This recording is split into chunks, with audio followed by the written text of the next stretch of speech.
Back then, I knew nothing, and I spent my time suspecting my husband. It happened nearly 10 years ago.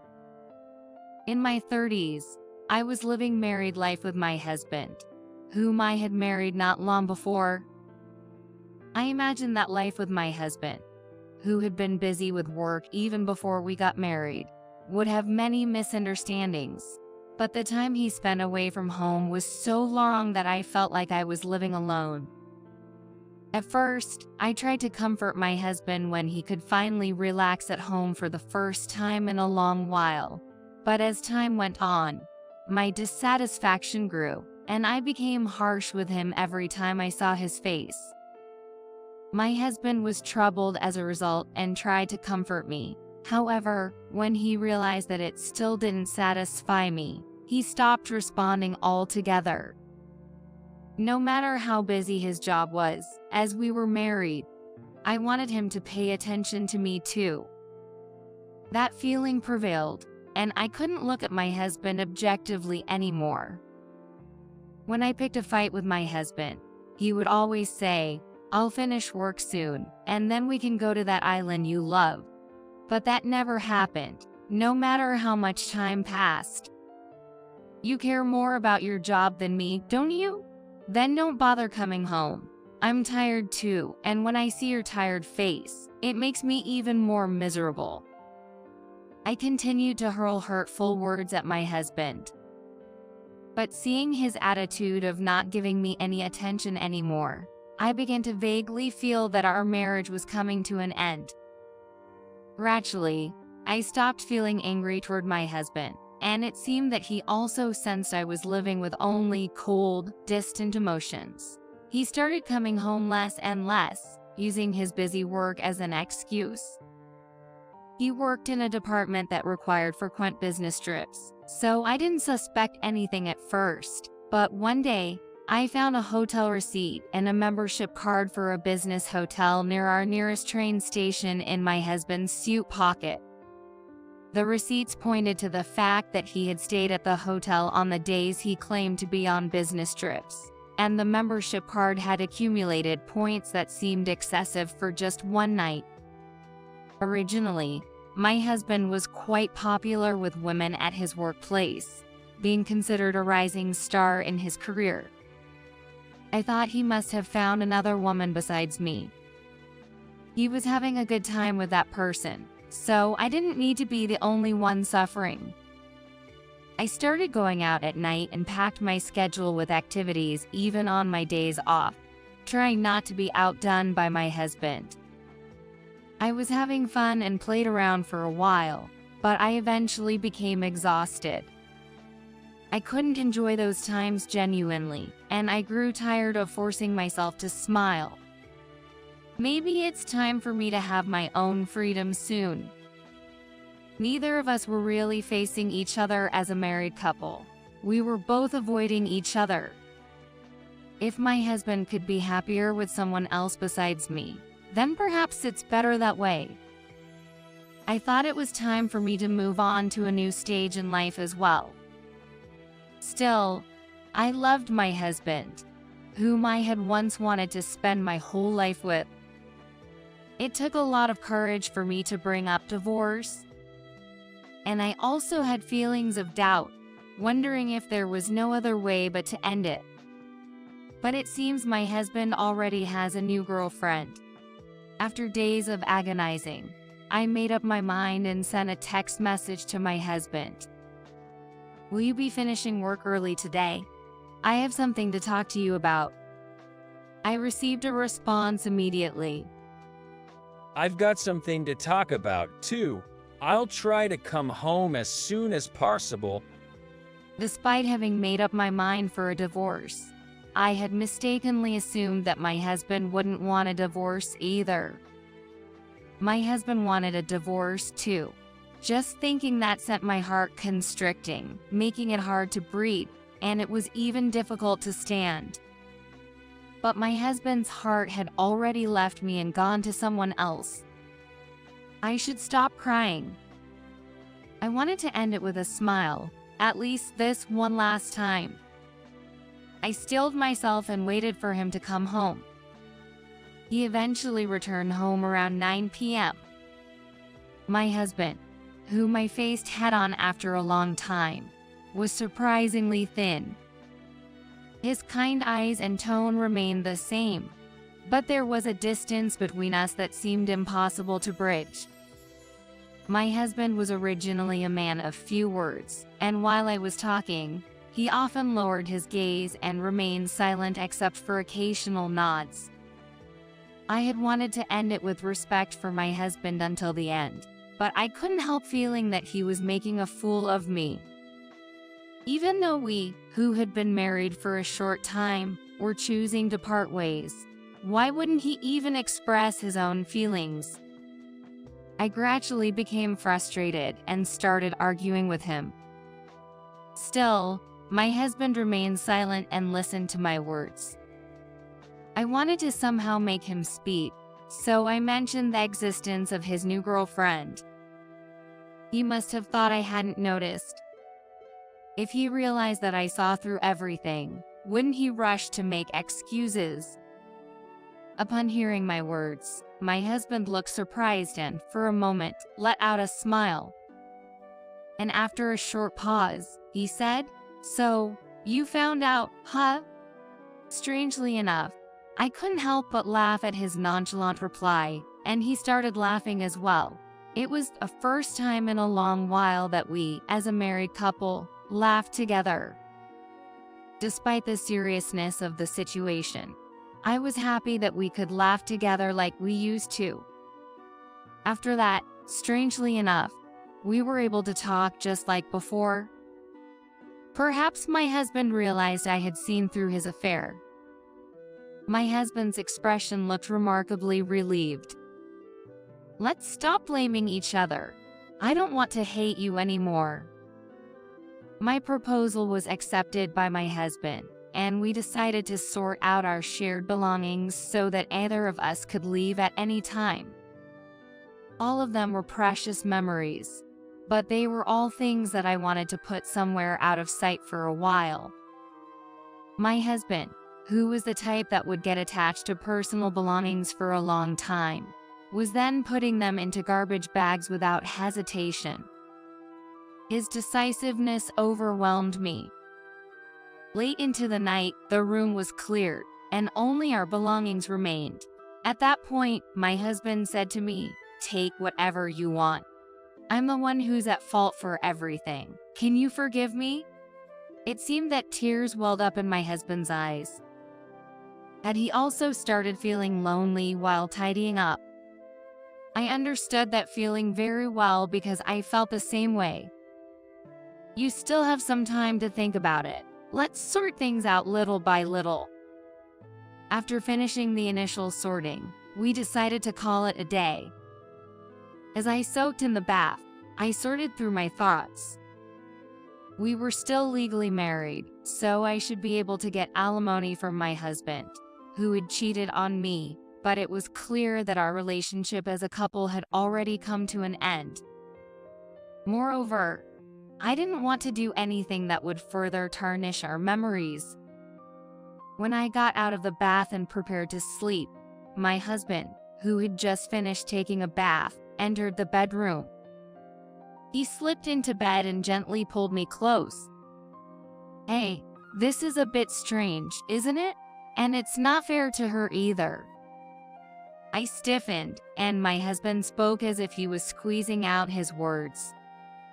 Just once more. I just want you by my side. My husband's body, which enveloped me, was trembling slightly. "Are you crying?" I asked, but he didn't answer. As I stroked his back, his body felt lighter and more bony than before. "Hey, are you feeling well? You seem to have lost some weight," I inquired, and my husband's trembling stopped abruptly. Then, when I withdrew from his body, he took a deep breath and said, "I've been working on getting into shape lately." "I see. Is there anything else? Are you really okay?" Touching his body was a rare occurrence in itself, but I was really surprised by how different it felt from before. He had originally had a sturdy and muscular build. Certainly, he liked to work out, and even when he was busy, he never skipped his training. "She prefers me having a well-toned body," my husband said. And at that time, I realized he did it for her, didn't he? I couldn't help but feel lonely again. If he loved her enough to change his body, he should just forget about me quickly. Is that so? Well, since it's the last day, you don't have to cry. Oh, could it be tears of joy? I said that sarcastically to hold back my sadness.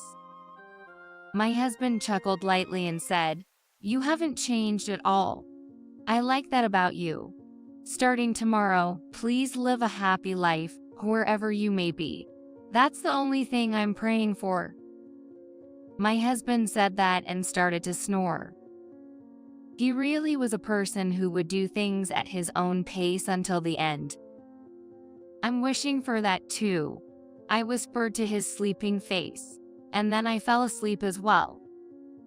Perhaps due to staying up late tidying up the room the previous day, I overslept the next morning. When I woke up, my husband was no longer in bed. I went to the living room, and on the table, there was an A4-sized envelope, inside of which were a passbook and numerous documents. I took everything out, and it turned out to be related to our marital assets. In addition, the passbook in my name had a surprisingly large amount of money in it. And from a small envelope, a divorce document appeared. My husband's part was already filled out, and it seemed I just had to fill in my part and submit it. I hurriedly called his cell phone, but it seemed to have already been canceled, and I couldn't reach him. Over the course of a few days, I asked my husband's family and friends about his whereabouts, but no one would tell me anything. I reluctantly contacted his workplace, only to find out that my workaholic husband had resigned several months ago. I would have understood if he had found a new girlfriend and left, but why did it have to come to this? And why wouldn't anyone tell me anything? I fell into a mild paranoia, but it seemed I had no way to contact my husband anymore. I was crushed by the mental fatigue that had been building up even before the divorce. My husband had even prepared alimony for me, so I was free to go to my favorite place. It was a remote island that takes almost a day to reach from the state I lived in. The island had only around 3,000 residents, and depopulation was progressing. I had visited the island with my husband once before as tourists, and I was captivated by the island's nature and its slow-paced way of life. It was also a place where we had promised to visit again when his work finally settles down. While there were memories with my husband, what I needed then was probably the tranquility of that place. And a few months later, I decided to rent out the house where we had lived during our married life and quit my job to move to this remote island. I felt that I had made a bold decision, but I felt that I couldn't continue living in that house anymore. I didn't know how my husband had managed to pay off the mortgage, but I understood that he had put in a lot of effort. But there were too many memories for me to continue living there alone. However, I didn't want to completely let go of it and turn my husband's efforts into nothing. There were many strange things, but I couldn't ask my husband anymore. In this quiet island, I planned to spend my time while occasionally letting go of the past. I was starting to get used to the island life, and I had become acquainted with my neighbors. Living a simple life, I realized that doing nothing made me feel even more depressed, so I started working as a helper, helping the elderly in the neighborhood. At first, I was treated as an outsider, but as I got used to the job, I was happy to be accepted as a member of the island community. Just as I was finding my place, I heard from my colleagues at work that the new client who had requested assistance was someone who had come from the US for medical treatment. This person had fallen into a situation with no hope of recovery and had chosen this island as his final resting place.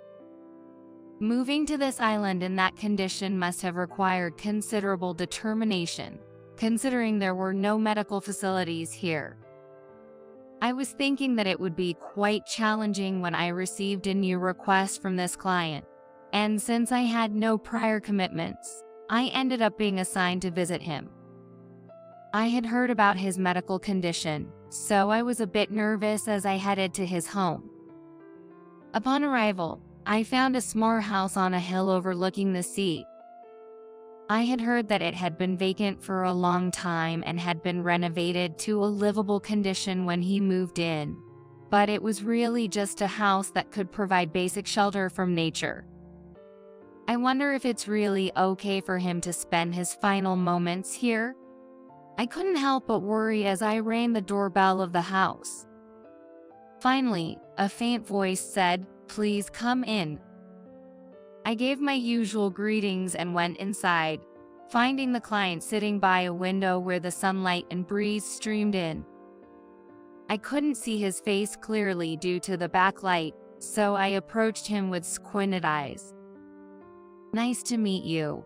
I'll be assisting you from today," I said, turning to look at his face, and I was left speechless. There, seated before me, was my husband, or rather, my ex-husband. We both stared at each other in surprise, not uttering a word. My husband was the first to break the silence. "So, my disguise is all blown, ho." He chuckled mischievously, just like before. "What are you doing here?" I was astonished by his unexpected presence, and my thoughts became a tangled mess as I recalled the information I had gathered from my colleagues before coming here. I was too bewildered to speak coherently. My husband took my hand, which had gone limp, and guided me to sit beside him. He held my hand and stayed seated, patiently waiting for me to calm down. I gradually regained my composure, but I couldn't bring myself to ask about my husband's condition. Instead, he kept apologizing while holding me gently.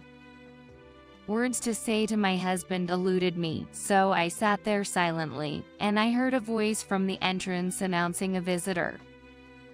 I wiped away my tears and headed to the entrance, where an elderly man was standing.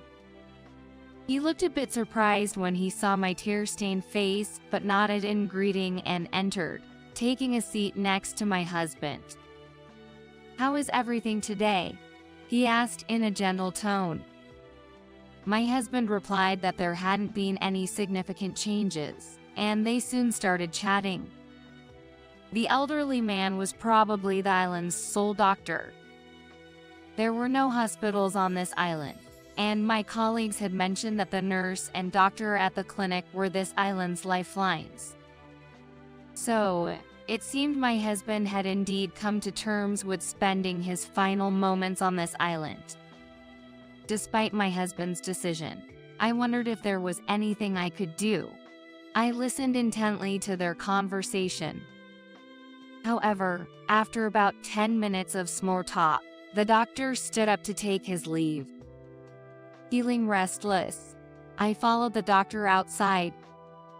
I must have surprised him again with my hurried appearance, but when I explained that we used to be married, he seemed to understand. I asked him about my husband's condition and his future treatment, but the doctor gently scolded me, saying, "I can't discuss it without his consent." Although he didn't provide any details, it seemed he felt sorry for my disappointment. I imagine he has very little time left to walk on his own. Spending his last moments alone wouldn't be ideal, so please stay by his side, the doctor suggested, and I was taken aback. What had happened to my husband's girlfriend? After parting ways with the doctor, I returned to where my husband was waiting for me. He had anticipated that I would question the doctor and greeted me with a smile while saying, "You're finally back." I couldn't bring myself to detach from the situation and leave my husband behind, so I decided to ask my husband if I could stay overnight. His house had only the bare essentials, and there was just one set of beddings for a single bed. It was the first time we shared a bed since the day we discussed our divorce. As we lay together, wrapped in the tight blanket, we recounted our journey to this point. I had wanted to ask about his illness, but seeing him so cheerful, I decided that it wasn't the right time to make him talk about something painful. Instead, we reminisced about old times. I also had another reason for this, thoughts about his relationship with her. Before I mentioned that I was planning to stay, I asked him why he hadn't brought her to this island. He chuckled briefly in response, avoiding a direct answer. His silence may have indicated that something sad had happened. I was careful not to probe too deeply, as I didn't want to reopen any emotional wounds he might have. The next day, I explained my situation to my workplace and decided to take some time off. I wanted to spend as much time as possible with my husband during those uncertain days. I placed my husband, who could hardly walk, in a wheelchair, and we visited various places on the island. We went to places we had memories of, places we had never been to before, and scenic spots I wanted to share with him. Even without conversation, just being together was enough. Nothing felt lacking. I wish we could have been this close when we were married. Even after our divorce, I realized that my feelings for him had grown even stronger. But it was too late for that now. Telling him would only confuse matters. I thought I would continue to stay by his side in our nearly friendship-like relationship. We enjoyed our days together, but the illness was slowly consuming my husband. His physical strength declined to the point where he could no longer go out, even for a walk. Simple daily activities became difficult, and he began to doze off more frequently. The doctor visited us every day, and the absence of pain was the only relief, as this was a natural progression.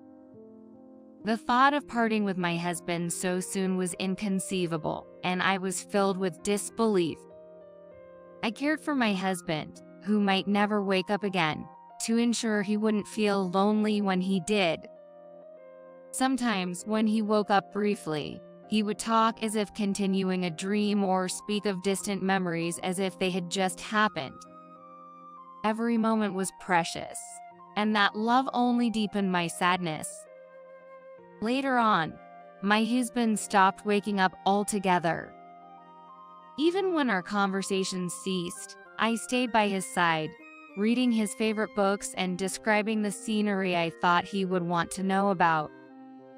One day, as I wanted to share the beautiful sunset with him, I was about to speak while holding his hand. However, I noticed that his hand had grown cold. The intervals between his breaths were longer, and only his chest moved unnaturally, rising and falling. Panicking, I called the doctor, and he promised to come right away, but I felt a crushing sense of helplessness in the face of the situation. I desperately wished it was some sort of mistake. I wanted the doctor to say, "He's fine."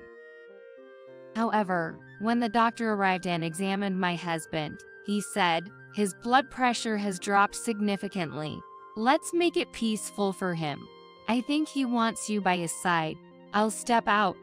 If anything happens, I'll come back immediately, so stay with him and be at peace." The doctor said that and left my husband, telling him his final goodbye. That was really it. I knew it was coming, but it was still so painful. I'm truly happy to have met you in this life. We had difficulties, but deep down, I've always loved you.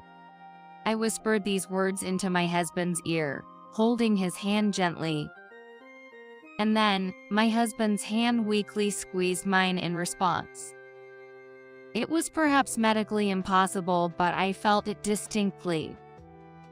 Shortly afterward, my husband exhaled his last breath and passed away quietly. I couldn't contain my tears, but I was grateful that I could be with him in his chosen final moments. From my husband's passing to his interment, everything moved swiftly, and I had no time to dwell in sadness. When I finally returned home after clearing out my husband's belongings, I noticed a mountain of mail piled up. As I looked through them one by one, I came across a familiar handwriting, and I was astonished. There were dozens of letters from my husband there. Despite my daily presence by his side to ensure we wouldn't be apart, somehow, I hadn't noticed. My husband's letters began from the day of our reunion. It seemed my husband had moved to this place with faint hopes of meeting me again, but he hadn't really believed it would happen. He was surprised but found it challenging not to show his joy. His letters were filled with his trademark humor, and I couldn't help but smile. Knowing that he had hoped for this meant the world to me. Looking at the dates, it seemed he had mailed them every day, but as the days passed, his handwriting became more erratic, the content of the letters shorter, and the progression of his illness was painfully evident. As I read through them with a heavy heart, I stopped at one particular letter. It contained the truth about our divorce. His battle with illness had begun while we were still married. By the time it was discovered, it was beyond treatment, and even the last-ditch effort he had undertaken had proven ineffective. He didn't want to burden me with a life alongside his illness, so he had devised a plan, and I had unwittingly fallen into his strategy. While he didn't expect me to suspect another woman's existence, he thought I might accept a substantial settlement, and I didn't deny it. I no longer needed any treatment, so I settled everything, and I wanted you to live comfortably, he wrote. I thought of the hurtful words I had thrown at him, knowing then that he had fought so deeply for my well-being. I'm so sorry. Tears streamed down my face uncontrollably. Then, I heard a knock on the door. I quickly wiped away my tears and opened the door to find the doctor standing there. "Doctor, why have you come?" I asked, and he handed me an envelope. The envelope was the same as the one I was reading my husband's letters. He asked me to mail them every day. Some of them are written ahead for the days when he won't regain consciousness. I was entrusted with this, and I couldn't refuse. This is his final letter. He asked me to give it to you when you return home. I see. This was truly my husband's last letter. I thanked the doctor and, once again, faced my husband's letter alone. With a calm heart, I opened it, and there, faintly written, were the words, "Thank you. I love you." We had taken the long way around, but our hearts had remained connected. I love you too. As I said that, it felt like my husband's portrait at the corner of the room smiled ever so slightly. Several decades have passed since my husband's passing, and I still live on this island. I'm now recognized as one of the island's residents. On the day when I thought I would never leave this island, I placed my husband's tombstone right next to his house. He must still be enjoying the view he was looking at every day. One day, I plan to join him there, surrounded by the memories of our life together.